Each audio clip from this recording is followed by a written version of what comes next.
Hey everyone, this is Pause or Repeat. Here we figure out whether a game is really worth your time and money. Today's game is Sandland.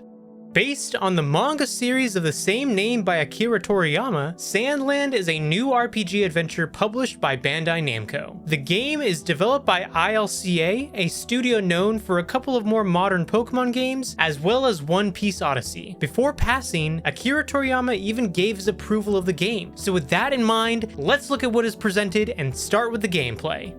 The gameplay of Sandland is focused heavily on the adventure and RPG aspects. There is a fairly big map to explore, vehicles to get parts for and upgrade, as well as build out a town. Particularly, you'll be spending the majority of your time using your different vehicles that you can pull out on a whim. From a car to a tank to a motorbike, you'll be using these vehicles to traverse the desert wasteland as well as dish out damage to foes in combat. Combat is open fights with groups of enemies, meaning you are not locked into combat unless it's a special encounter or the enemies are blocking your path. There is also a moveset for when you're not in your vehicle, as well as specialization trees for building out the combat capabilities of yourself and your companions. But I mentioned a wasteland. What is up with that? Let's delve into the story and find out.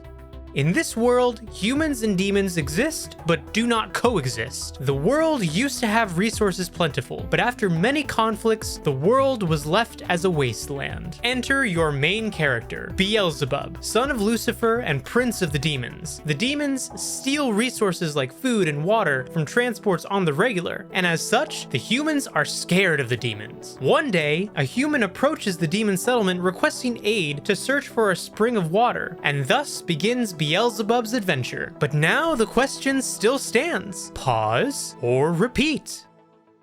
Anime adaptations of,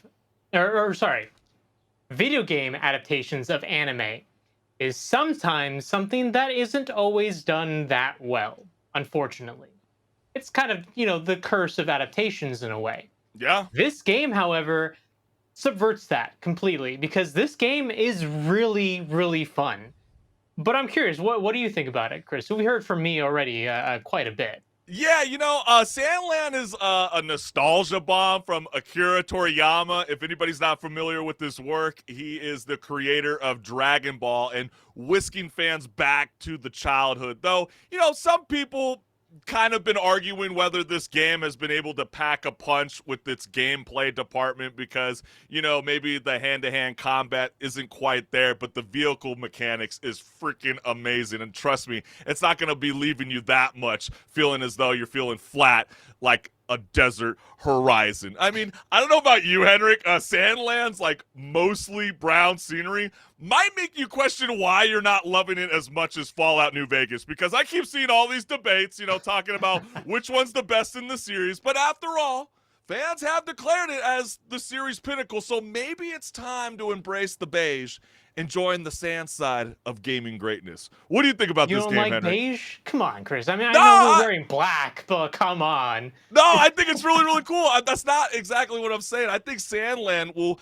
have you actually hooked for about 40 hours if you're a completionist. It's about 25 hours, I would say, right? When it comes to like the storyline. But, it's one of those things where you'll spend half of that time just cruising around in the vehicles. I think that's one of the coolest parts because when you get to that moment in the beginning of the game where you finally acquire a vehicle, isn't that something special? It just makes you like love the game that much more. And the open world, as I've been joking, is quite brown. And yes, they did add an addition of forest land. It is really going to make you feel like you're pretending you're in a Mad Max movie.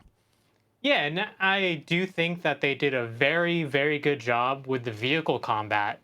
Like you mentioned, unfortunately, the hand-to-hand combat's not entirely there. It's definitely the weakest part of the gameplay. But the vehicle combat is fleshed out really well, and you're going to be spending the majority of your time doing that anyways. So it was really the smarter idea for them to focus on that more than anything else. Because when you're having to traverse this map of a wasteland, and it is a wasteland in some places. Yeah, right. Having a cool vehicle to do that with, it kind of, softens the blow a bit.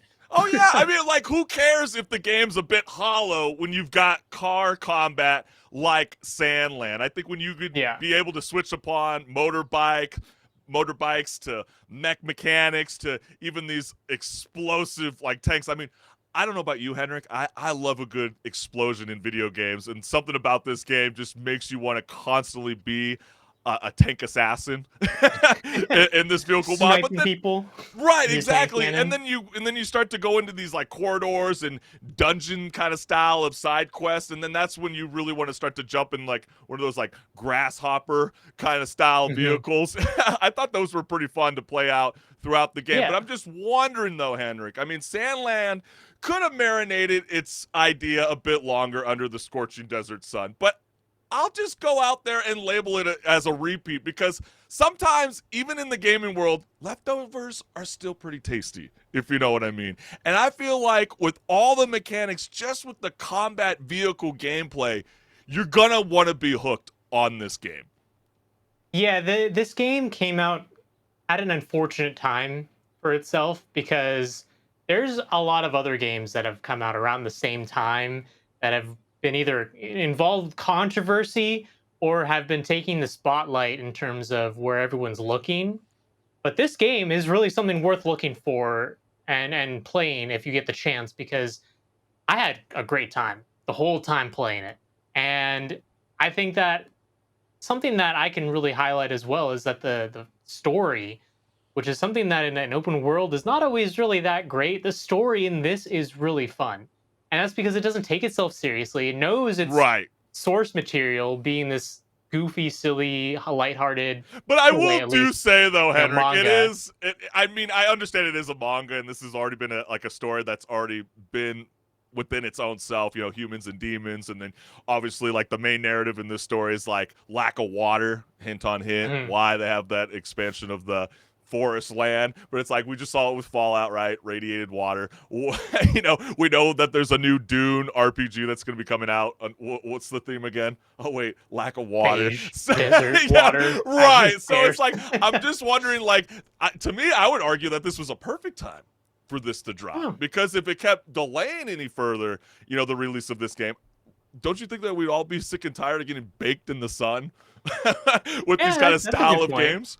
That's a So good point, but I think at the same time, if you were to say like, oh, if this came out closer to the Dune game, I don't know. I feel like you could still yeah, differentiate them enough based on the yeah, style of game, because the Dune game is more of just kind of like a serious, like it's the source material for yeah. But I'm Star just saying, Wars, like the overall essentially. storylines are like so kind of close, and like only that Fair tiny enough. little Fair part, enough. only that little tiny little part. But I'm just saying, it's like, gamers are kind of wanting to get this kind of immersive storytelling, and I think the open world aspect, and just even like someone like myself who's not crazy into anime, like I'm not like soul searching for it per se. Jumping into this world makes you actually want to go and check out Sandland, like the actual manga in and of The itself. source So material, yeah. exactly, and that's why I say this is such a successful anime video game adaptation. In fact, I'd probably argue and say that it's actually one of the better ones in the last decade. I can't even Oh really yeah. think of a good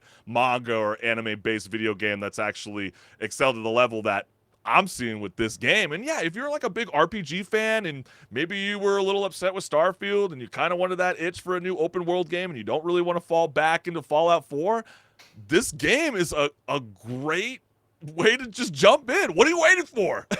Yeah, and I'm actually curious to see what ILCA does moving forward, because I mean, yeah, they did also another anime adaptation, which was One Piece Odyssey, but that game compared to this game, I think it fell flat a little bit in comparison, and this one was a much better adaptation. So if they keep that up, even if they do another adaptation next, if they Yeah. keep up the same energy and maybe even make it better, I'm all down for that. Yeah, I'm here with you. So, as you can clearly hear from both of us, it sounds like the verdict is a Repeat. repeat. Yeah. Yep. So, what are you waiting for? This is a game that it's going to be hot. It's a hot, destructive Yeah. game. Go So, out and make play sure it. you got a good SPF before you jump in. No, I'm just kidding. It's not that. The game is very bright. Keep Yes. that in mind as Yes. well. Keep that in mind.